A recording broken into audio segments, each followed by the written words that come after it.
የእግዚአብሔር ሰላም ለሰው ሁሉ ይሁን።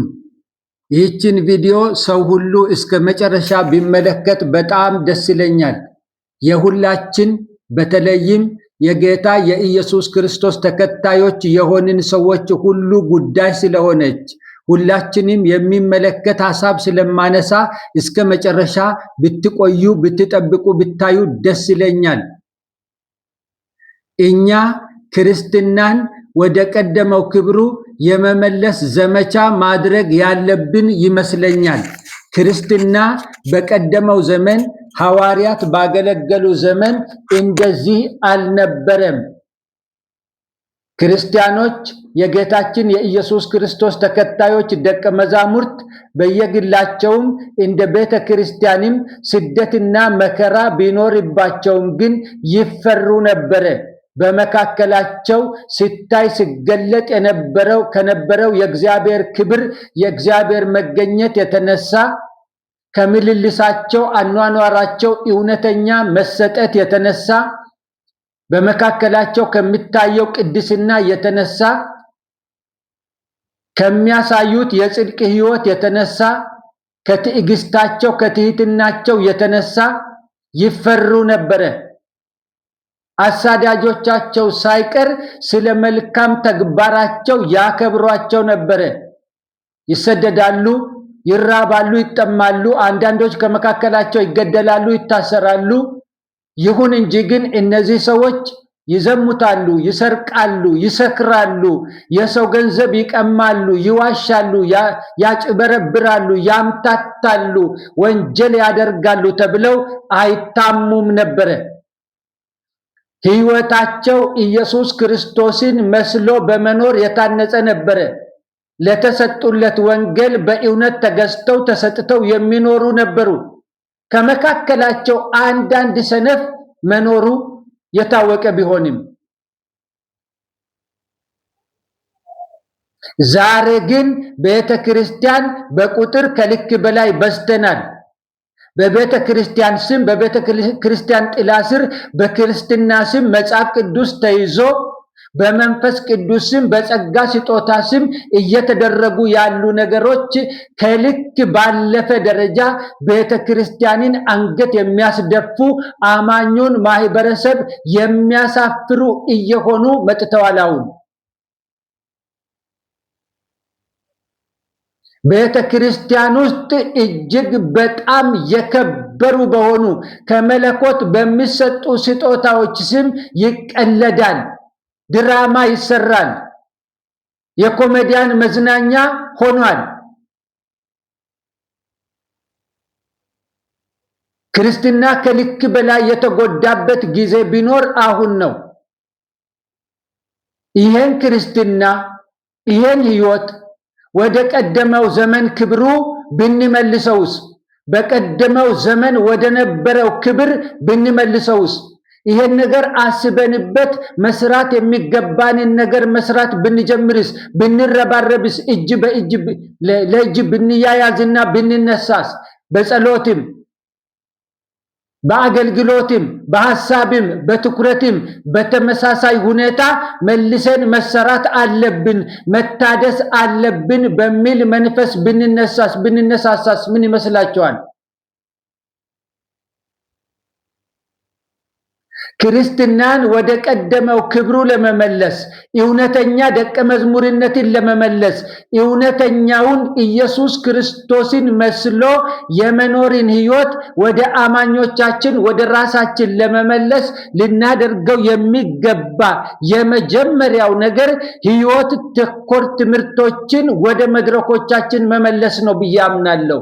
ሕይወት ተኮር ትምህርቶችን ወደ መድረኮቻችን ወደ ምስባኮቻችን መመለስ አለብን። ተረት ተረት ከመናገርና ታሪክ እያነበብን ታሪክ እያወራን ሰዎችን ከማዝናናት የሰዎችን አእምሮ በመረጃ በኢንፎርሜሽን ከማጨቅ ይልቅ ሕይወት የሚገኝበትን ትምህርት ከቅዱስ ቃሉ እያወጣን ብንማርና ብናስተምር በቀላሉ በአጭሩ ወደ ቀደመው ክብሩ ክርስትናችን የማይመለስበት ምክንያት የለም።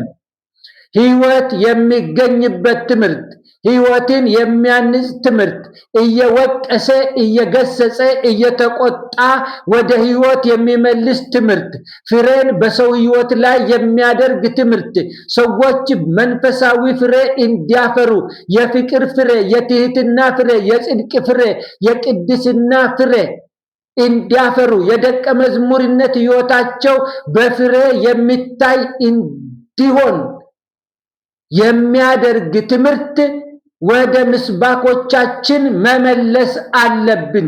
ሐዋርያው ጳውሎስ ጢሞቴዎስን በመከረባቸው ቦታዎች፣ ባስተማረባቸው ቦታዎች፣ ለጢሞቴዎስ በጻፋቸው መልእክቶች ውስጥ በደንብ አድርጎ ያተኩርበት የነበረ ነው ይሄ ሐሳብ።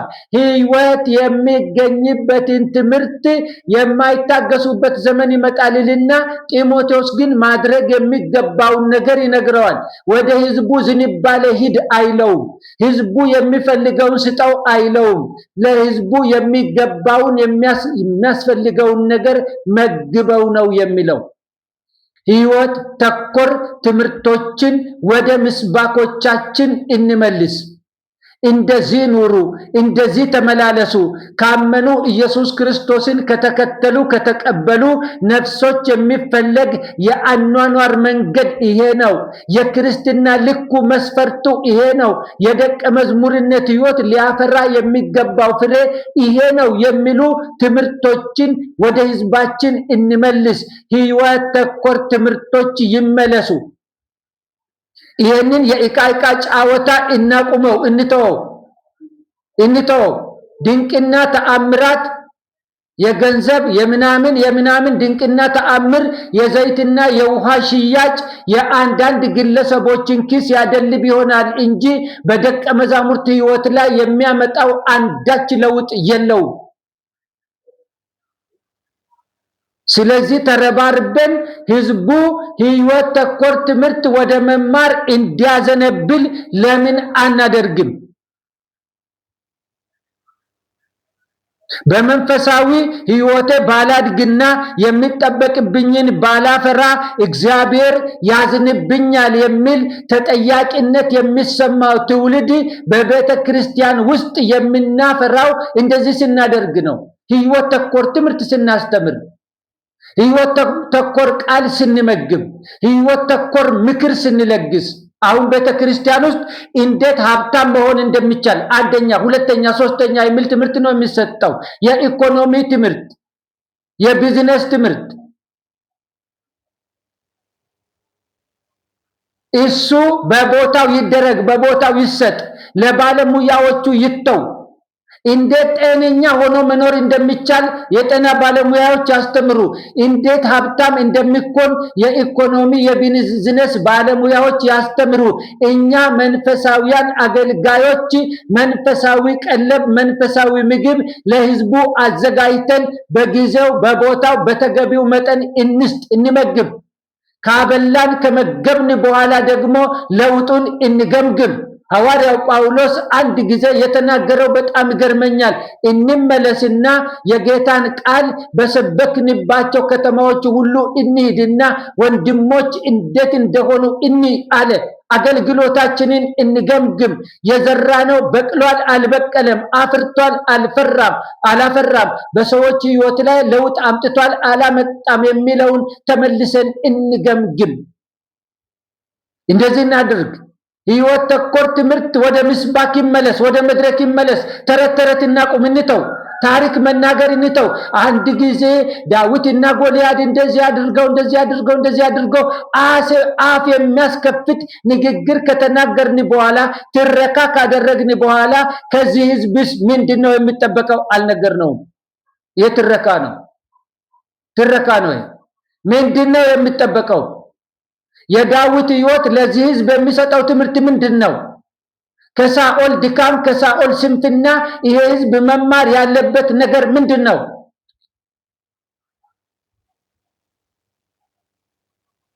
የሚተገበር ነገር እናስተምር። ሕይወታቸውን የሚለውጥ ነገር እንመግብ፣ እናስተምር። ለፊልጵስዩስ ሰዎች ጳውሎስ የሚለውን ተመልከቱ።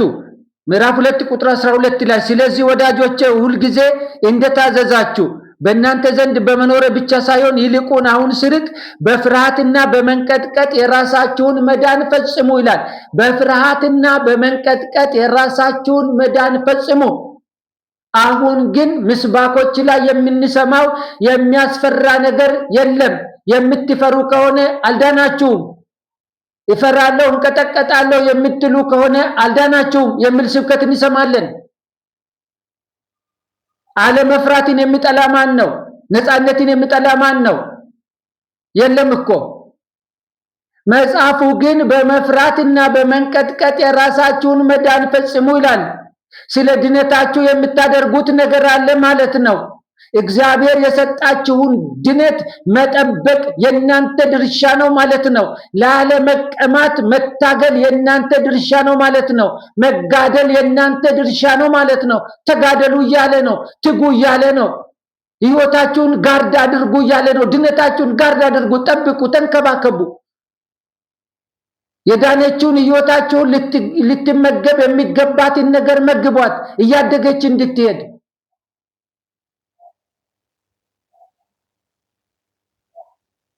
ሕይወት ተኮር ትምህርቶች ወደ ምስባክ ይመለሱ። ያኔ ክርስትና ወደ ቀደመው ክብሩ ይመለሳል። የቀደመው የጽድቅ ኑሮ፣ የቀደመው ቅድስና፣ የቀደመው ትህትና፣ የቀደመው ፍቅር፣ የቀደመው የወንድማማች ህብረት፣ የቀደመው መንፈሳዊ በረከት ሁሉ ይመለሳል። ያኔ እንደ አሁኑ በድራማ በተጠና በልና መልስ ስጥ በመባባል በተቀናበረ ድራማ ሳይሆን እውነተኛ የመንፈስ ቅዱስ ድምፅ ወደ ቤተ ክርስቲያን ይመጣል። ያኔ እውነተኛ ሽባ ይተረተራል፣ እውነተኛ እውር ይበራል፣ እውነተኛ ፈውስ ይደረጋል። ያኔ እግዚአብሔር እውነተኛ ክብሩን ይገልጣል በእኛ መካከል። መቼ? ወደ እውነተኛው ሕይወት ስንመለስ። ወደ ቀደመው ክብር እንመልሰው ክርስትናን። ቃሉ ወደ ቦታው ይመለስ። የኛ ተረት ተረት ከመድረኮች ላይ ይውረድ። ምስባኮች የሰው ተረት ተረት ትረካ ሳይሆን የእግዚአብሔር ቃል፣ ሕይወት ያለው ቃል የሚነገርባቸው ይሁኑ። ሕይወት የሚሰጥ ቃል የሚነገርባቸው ይሁኑ። ይስተካከሉ፣ እንደገና አሬንጅ ይደረጉ። እንደገና ቤተ ክርስቲያንን የሚመራው አካል ለሕዝቡ ስለሚሰጠው ምግብ ማሰብ ይጀምር። ፕሮግራም መስጠት መመደብ ብቻ አይደለም ስራችን። ምንድነው ሕዝቡ እየተመገበ ያለው? ጠይቅ። ይመጥናል ወይ? ተገቢ ነው ወይ? በል ራስህን ጠይቅ።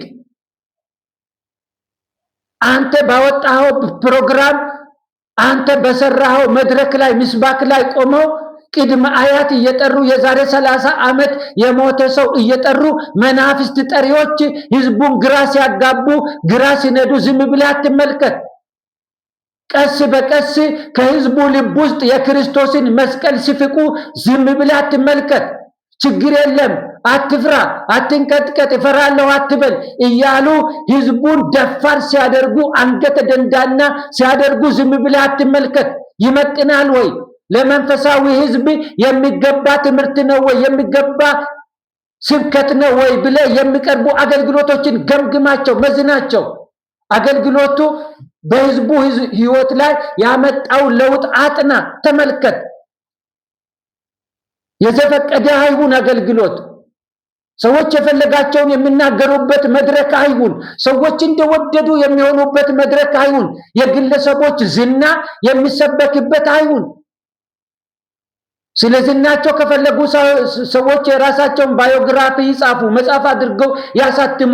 ምስባኮቻችን የሰው ዝና የሚሰበክባቸው መሆን የለባቸውም። የክርስቶስ ክብር ይሰበክ፣ መስቀሉ ይሰበክ፣ ምህረቱ ይሰበክ።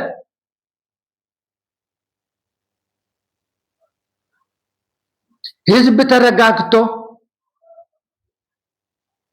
ቁጭ ብሎ እግዚአብሔር ከሱ የሚፈልገውን እንዲማር ይደረግ። ተረጋግቶ ሰክኖ ቁጭ ብሎ እስቲ ዙሩ፣ እስቲ ወደ ቀኝ፣ እስቲ ወደ ግራ እስቲ ቀኝ እግራችሁን አንሱ፣ እስቲ ግራ እግራችሁን አንሱ።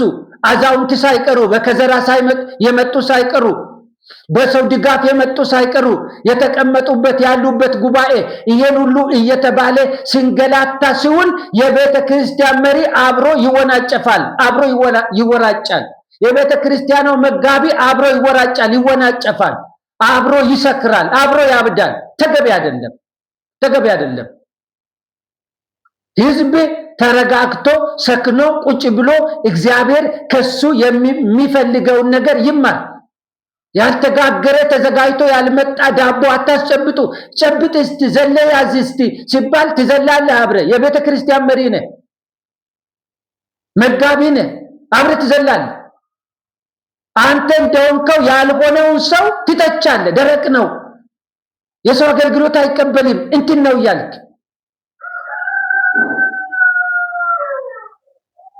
ክርስትና ወደ ቀደመው ክብሩ መመለስ አለበት።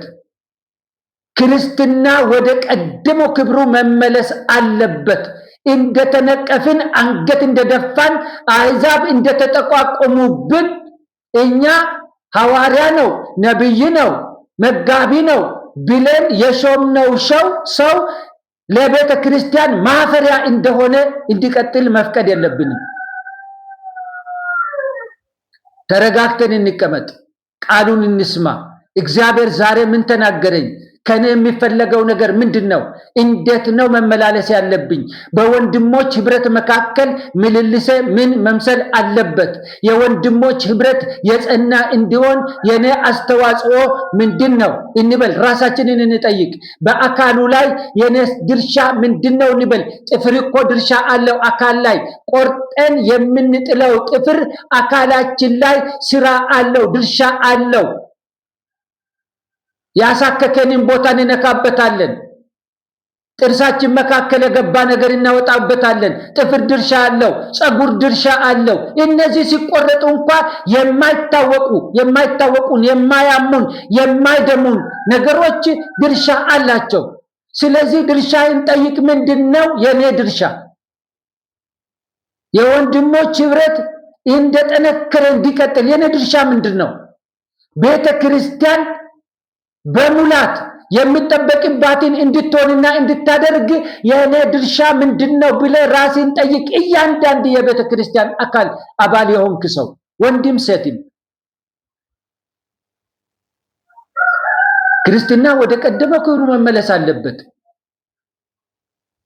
እንደዚህ ሆነን መቅረት የለብንም። ከዚህ ስም ጋራ ዘመናት ልናስቆጥር አይገባም። አሁን ከምንጠራበት ስም ጋር ዘመናት ልናስቆጥር አይገባም። ግደለም፣ ቆም ብላችሁ አስቡ። ከዚህ ሞቅታ እንውጣ። ጎድቶናል እንጂ በብዛት አልጠቀመንም። ለውጣችንን እንዳናይ አድርጎናል። ውስጣችንን እንዳንመለከት አድርጎናል። ከልክ በላይ ስሜታዊ አድርጎ የምንናገረውን እስከማናውቅ ድረስ አድርሶናል። ተናግረን ሲናበቃ እኔ እንደዚህ ብያለሁ እንደ ብለን እስከምንጠይቅ ድረስ ከልክ በላይ አስክሮናል፣ ስሜታዊ አድርጎናል። አሁን ያለንበት ሁኔታ ሲጀመር መንፈሳዊነትም አይደለም።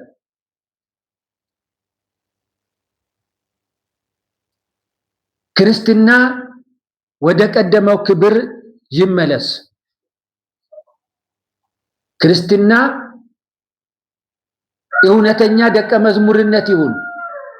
መስቀል ተሸክሞ በዝግታ ከጌታ ጋር መራመድ ይሁን። ሁል ጊዜ ፍሬ እያፈሩ መኖር ይሁን። ሁል ጊዜ ለጌታ ክብር መዋል ይሁን። ክርስትና የእግዚአብሔርን ፈቃድ ማስቀደም ይሁን። ይሄ እኮ አሁን እኛ እያደረግነውና እየሆነው ያለነው እኮ በመጽሐፍ ቅዱስ የለም። ብሉይ ኪዳንም ውስጥ የለም፣ አዲስ ኪዳንም ውስጥ የለም። አዲስ ኪዳንን ተመልከቱ። ይሄው የአዲስ ኪዳን መጽሐፍ በእጃችን ነው። እኛ አሁን እንደምንሆነው የሆኑት ቤተክርስቲያን የትኞቹ ናቸው? አምጡ እስቲ። አሁን እኛ የምናደርገው ዘይት የሸጡ፣ ውሃ የሸጡ፣ ሶፍት የቦጫጨቁ የቆራረጡ የሸጡ፣ ምን የሸጡ በጸጋ ስም በአገልግሎት ስም ዕቃዎች፣ ቁሳቁሶች ለሽያጭ የቀረቡባቸው የአዲስ ኪዳን ቤተክርስቲያኖች የትኞቹ ናቸው? አምጡ። ከአዲስ ኪዳን አገልጋዮች ውስጥ እስቲ ወደ ቀኝ እስቲ ወደ ግራ እያለ ሙሉ ሰዓት ሙሉ ቀን ህዝብ ስፖርት እያሰራ እያደናበረ አንድም የሚረባ የእግዚአብሔር ቃል ሳይማሩ ወደ ቤተ ክርስቲያን የመለሰ ከሐዋርያት ማን ነው? ማን ነው? ይሄ ብሉይ ኪዳንም አይደለም አዲስ ኪዳንም አይደለም። ከየት እንደመጣ እናንተ ንገሩን። አድራጊዎቹ ንገሩን ከየት እንዳመጣችሁ። ተው። የመጠየቅ ቀን አለ። ለፍርድ የመቆም ቀን አለ። በእግዚአብሔር ፊት የምንቆምበት ቀን አለ። እንጠየቃለን። ሁኔታዎቹ አሁን እንዳሉት ለዘለዓለም የሚቀጥሉ አይደሉም። ባለቤቱ ይመጣል። ባለቤት ይመጣል። ጌታ ይመጣል። ይመጣል። ባለቤት ይመጣል። እንጠየቃለን። እንቆማለን። ግድ የለም ኃላፊነት ይሰማንና ክርስትናን ወደ ቀደመው ክብሩ፣ ወደ ቀደመው ልዕልናው፣ ወደ ቀደመው የሞገስ የማስፈራት ህይወት እንድንመልስ ህይወት ተኮር የእግዚአብሔር ቃል አገልግሎት ይዘን በመድረኮቻችን ላይ መቆም እንጀምር። ለጊዜው ብዙ ጆሮ ላናገኝ እንችላለን። እንደዚህ ስናደርግ ለጊዜው ለተወሰነ ጊዜ ብዙ ሰሚ ላናገኝ እንችላለን። የብዙ ሰዎች ትኩረት ወደ እኛ ላይሆን ይችላል። እኛን የመስማት ፍላጎት ያላቸው አፕታይት ያላቸው ሰዎች ሊያንሱ ይችላሉ በቁጥር። በሂደት ግን እንበዛለን። በሂደት ግን ለውጥ ሲታይ ህይወት ሲያፈራ የተሳሳቱት መመለስ ይጀምራሉ። ስለዚህ ሞጋች ትምህርቶችን፣ ጠያቂ ትምህርቶችን ይዘን በምንቀርብበት ጊዜ ሊነሱብን የሚችሉ አንዳንድ ነገሮችን ታግሰን እኛ ተሰጥተን በኃላፊነት መስራት እንጀምር። እግዚአብሔር አምላክ በነገር ሁሉ ይርዳን። ተባረኩ።